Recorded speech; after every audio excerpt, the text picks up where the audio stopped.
حضرت مریم رضی اللہ تعالی عنہ جو کہ حضرت عیسیٰ علیہ السلام کی والدہ محترمہ ہیں، اللہ تعالیٰ نے حضرت عیسیٰ علیہ السلام کو بغیر باپ کے مریم رضی اللہ تعالی عنہ کے بطن اقدس سے پیدا فرما کر اپنی قدرت کی ایک نشانی کو بیان فرمایا، کیونکہ اللہ رب العزت نے انسان کی تخلیق 4 طریقے پر کی ہے۔ اللہ رب العزت نے سب سے پہلے انسان حضرت آدم علیہ السلام کو بغیر ماں باپ کے پیدا فرمایا، اور پھر اللہ رب العزت نے حضرت حوا رضی اللہ تعالی عنہا کو حضرت آدم علیہ السلام کی پسلی سے پیدا فرمایا، اور حضرت حوا علیہ السلام کے پیدا ہونے میں عورت کا کوئی دخل نہیں ہے۔ اسی طریقے سے اللہ رب العزت نے حضرت عیسیٰ علیہ السلام کی تخلیق فرمائی، جس میں مرد کا کوئی دخل نہیں ہے، اور چوتھی تخلیق وہ ہے جس میں مرد اور عورت دونوں کا دخل ہے۔ تو دوستو، یہاں پر قابل ذکر بات یہ ہے کہ کیا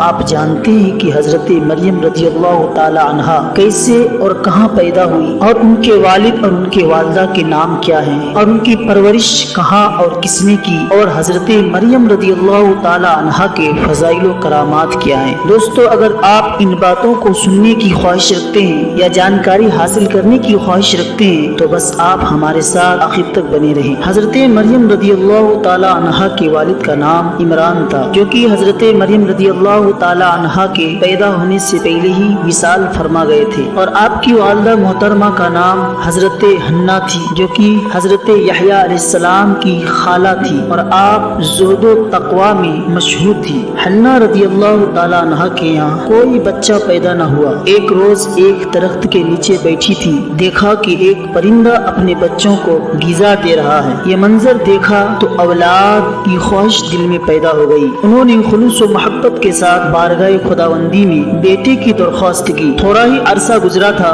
کہ یہ مخلصانہ دعا اللہ کی بارگاہ میں قبول ہو جاتی ہے اور وہ حاملہ ہو جاتی ہے۔ بعض روایات سے معلوم ہوتا ہے کہ اللہ تعالیٰ نے حنا کے شوہر حضرت عمران کی طرف وحی کی تھی کہ انہیں ایک بابرکت لڑکا عطا کیا جائے گا جو لا علاج مریضوں کو شفا دے گا، حکم خدا سے مردوں کو زندہ کرے گا، اور بنی اسرائیل کے لیے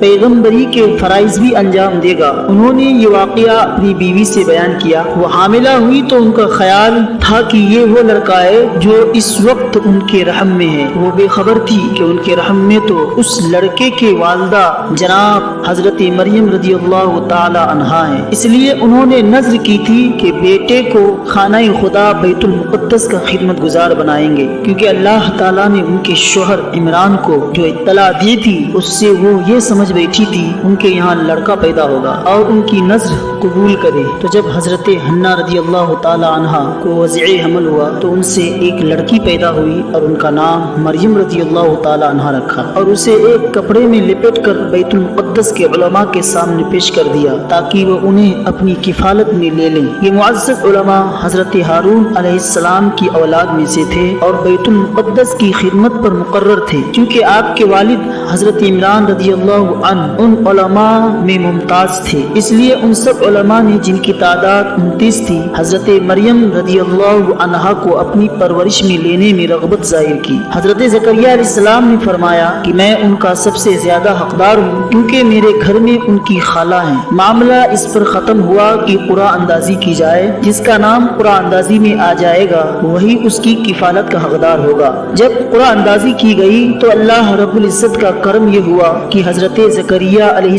السلام ہی کے نام پر نکلا، اور یوں حضرت مریم رضی اللہ عنہا حضرت زکریا علیہ السلام کی کفالت میں چلی گئیں۔ اللہ تعالیٰ نے حضرت مریم رضی اللہ تعالی عنہا کو کئی فضائل و کمالات سے نوازا ہے۔ اللہ نے آپ کو ایک فضیلت یہ عطا فرمائی کہ آپ کے سوا کسی عورت کا نام قرآن مجید میں نہیں آیا، اور ہر نو مولود بچے کو شیطان اپنی انگلیوں سے چھوتا ہے، مگر آپ شیطان کے چھونے سے محفوظ رہے۔ حضور النور سرکار مصطفیٰ صلی اللہ تعالی علیہ وسلم نے آپ کو کامل خواتین میں شمار فرمایا ہے، جیسا کہ آپ صلی اللہ تعالی علیہ وسلم نے ارشاد فرمایا، مردوں میں کامل تو بہت ہیں، عورتوں میں سے کامل آسیہ اور مریم بنت عمران ہے۔ سرکار مدینہ صلی اللہ تعالی علیہ وسلم نے ارشاد فرمایا کہ اپنے زمانے کی عورتوں میں سب سے بہتر عورت مریم بنت عمران ہے، اور حضرت مریم رضی اللہ تعالی عنہا کی ایک کرامت یہ تھی کہ آپ بنسبت دوسرے بچوں کے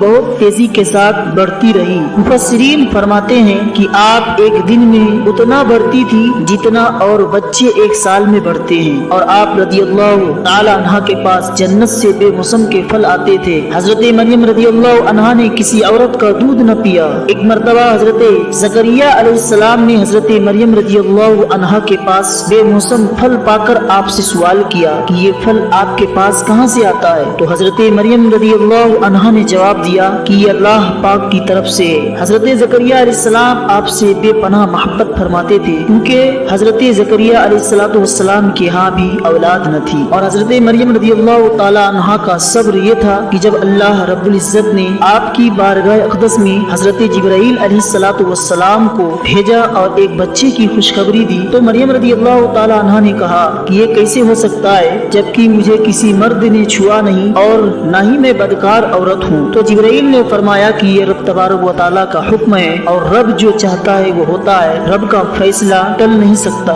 رب کا فیصلہ ہو کر ہی رہتا ہے۔ تو حضرت مریم رضی اللہ تعالی عنہا اللہ رب العزت کی قدر و قضا پر راضی ہو گئی، اور اس طریقے سے وہ حاملہ ہو گئی۔ ان کو یہ معلوم تھا کہ یہ بچہ پیدا ہونے کے بعد ہماری قوم ہمیں طعنہ دیں گے اور بدگوئیوں سے بڑی بڑی ایذائیں پہنچائیں گے، مگر آپ صبر کرتی رہیں اور بڑے مراتب و درجات سے سرفراز ہوئی۔ اللہ پاک نے آپ کی مدح و ثنا کچھ اس طرح ارشاد فرمائی: مریم ابنت عمران التي احصنت فرجها فنفخنا فيه من روحنا وصدقت بكلمات ربها وكتبه وكانت من القانتين۔ اور عمران کی بیٹی مریم جس نے اپنی پارسائی کی حفاظت کی تو ہم نے اس میں اپنی طرف کی روح پھونکی، اور اس نے اپنے رب کی باتوں اور اس کی کتابوں کی تصدیق کی اور فرما برداروں میں ہوئی۔ اس طرح حضرت عیسیٰ علیہ السلام حضرت مریم رضی اللہ تعالی عنہا کے بطن مبارک سے پیدا ہوئے اور اپنی قوم کی رہنمائی اور رہبری کرتے رہے،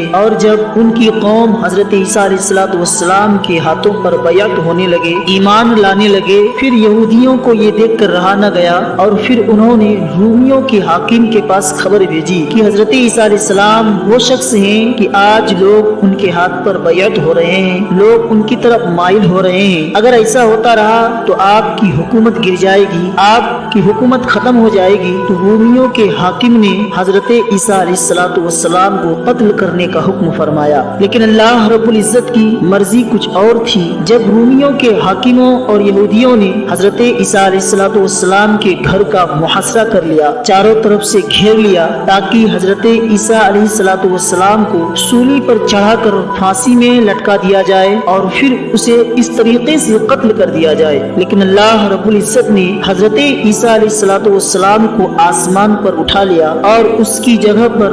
ایک چغل خور منافق اسی کی شکل میں یعنی حضرت عیسیٰ علیہ السلام کی تشبیہ اس شخص پر ڈال دی، اور یہودیوں نے اسے دیکھ کر سمجھا کہ یہی حضرت عیسیٰ علیہ السلام ہے، لہٰذا یہودیوں نے اسے پکڑ کر سولی میں لٹکا دیا، اور وہ یہ خیال کرنے لگے کہ ہم نے حضرت عیسیٰ علیہ السلام کو قتل کر دیا ہے، جبکہ حضرت عیسیٰ علیہ السلام کو اللہ رب العزت نے سولی پر چڑھانے سے اور قتل ہونے سے بچا لیا، اور اللہ رب العزت نے اسے آسمان پر اٹھا لیا۔